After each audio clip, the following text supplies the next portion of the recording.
लोचनाय नागेन्द्रहार कृतकुण्डलभूषणाय ब्रह्मेन्द्र विष्णुवरदाय नमः शिवाय। 8:30 ये आचार्य 9 बजे निकला। शंकराचार्य द्वारा की गई स्तुति है भगवान शिव की, जिसको शिवाष्टकम के नाम से जाना जाता है। इसमें भगवान शिव का जो स्वरूप है उसकी चर्चा की गई, कैसे हैं वो। तो सबसे पहले कहा गया तस्मै नमः, उसको नमस्कार है। किसको नमस्कार है? परम कारण कारणाय, जो कारण का भी परम कारण है, कारण है, यानी इस जगत का जो मूल कारण है, कारण का भी जो मूल कारण है, उस भगवान शिव को नमस्कार है। दूसरी पंक्ति में कहा गया है दीपोज्वल ज्वलित पिंगल भूषणाय। दीप जैसे प्रज्वलित होता है, बड़ी लौ में हो तो आप देखेंगे पीला और लाल दिखाई देता है, ऊपर जाकर थोड़ा थोड़ा भूरा भी दिखाई देता है। तो उस दीप के समान जो पिंगल नेत्र वाले हैं, उन भगवान शिव को नमस्कार है।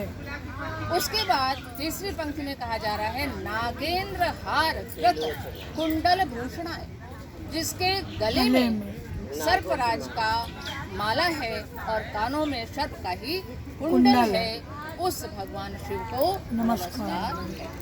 और अंत में कहा गया है ब्रह्मेंद्र विष्णु वरदाय नमः शिवाय, जो ब्रह्मा विष्णु और इंद्र को भी वरदान देने वाले हैं, ऐसे भगवान शिव को नमस्कार है।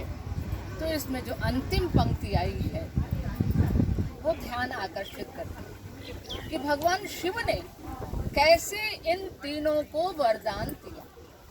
पहले है ब्रह्मा, फिर है इंद्र और फिर है विष्णु। चर्चा शुरू करते हैं पहले विष्णु से। विष्णु से चर्चा शुरू करते हैं कि विष्णु को उन्होंने कैसे वरदान दिया। 2 दिन पहले मैंने एक कथा सुनाई थी कि कैसे राक्षसों ने जब बहुत उत्पात मचा लिया और स्वर्ग की स्थिति डामाडोल होने लगी, तो भगवान विष्णु ने शिव की आराधना की। और जब शिव की आराधना की तो आपको मैंने कहा था कि सहस्त्रों वर्ष तक भगवान विष्णु ने शिव के नामों का जप करते हुए, सहस्त्र नामों का जप करते हुए एक एक कमल का फूल अर्पित किया था। सहस्त्रों वर्ष हो गए और वो ऐसे ही प्रतिदिन करते थे कि सहस्त्र कमल के ताजे ताजे फूल चुनते थे और उसको भगवान शिव को अर्पित करते। भगवान शिव को उनकी परीक्षा लेनी हुई तो उन्होंने क्या किया कि उस 1000 पुष्प में से एक पुष्प जो है वो छिपा चुके। अब वो 999 पुष्प चढ़ा चुके, एक कहाँ गया? विष्णु जी परेशान। तो इधर उधर देखा, पूरे ब्रह्मांड में खोजा, कहीं वो एक अकेला उनका कमल, उनका नाम कमल नयन पड़ा। हाँ, तो वो जो कमल नयन थे, तो उन्होंने कहा मैं तो कमल नयन बोला जाता हूँ।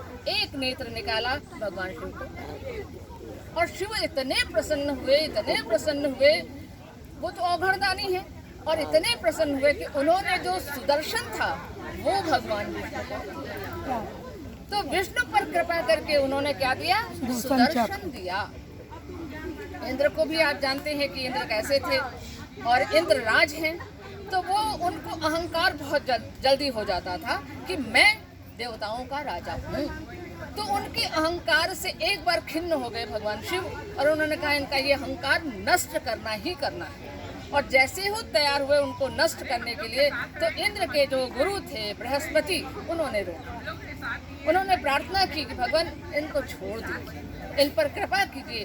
तो बृहस्पति की आराधना से उन्होंने इंद्र को छोड़ दिया और इंद्र को जो वज्र मिला, वैसे हम सुनते हैं कि दधीचि की हड्डी से वो वज्र बना था, लेकिन ये भी उल्लेख मिलता है कि फिर भगवान शिव ने ही वो वज्र उनको प्रदान किया। तो ये इंद्र पर कृपा।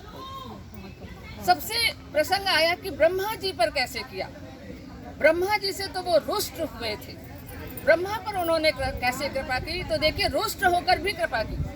कैसे कृपा की? तो ब्रह्मा को भी एक बार अहंकार हो गया कि अरे मैं तो सृष्टि करने वाला हूँ, मुझसे बड़ा कौन है, मुझसे बड़ा कोई नहीं है। तो शिव जी को आक्रोश आया और भगवान ब्रह्मा के पंच मुख थे, उसमें से एक अहंकार वाला मुख था, उसको खंडित कर दिया, काट के फेंक दिया। तो आप देखिए कि अहंकार का विनाश किया। तो उस अहंकार का विनाश करके भी उन्होंने ब्रह्मा का उपकार किया। ये वर्णन मिलता है कि किस तरीके से त्रिदेवों पर उन्होंने कृपा की। त्रिदेव तो नहीं कह सकते, ब्रह्मा, इंद्र और विष्णु, इनको वरदान दिया।